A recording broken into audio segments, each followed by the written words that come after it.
আচ্ছা সবাই শোন একটু, কাল থেকে তো আমি স্কুলে আসতে পারবো না, কারণ তোরা সবাই জানিস যে সামনের সপ্তাহে আমার বিয়ে রয়েছে। হ্যাঁ স্যার, আপনার বিয়ে?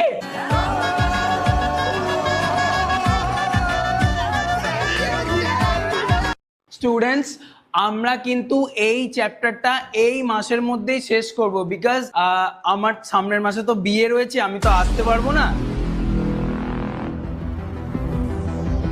কি বললেন ম্যাডাম? আরেকবার বলুন। হ্যাঁ রে, আমার তো বিয়ে পরের মাসে।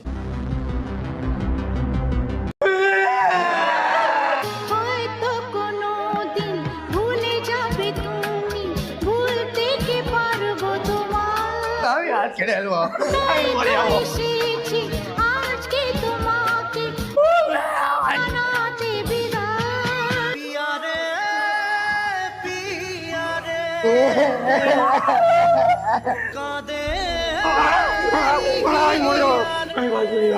আমি এক্ষুনি জানাতে ঝাল দিব না, আমি জানাতে ঝাল দিব।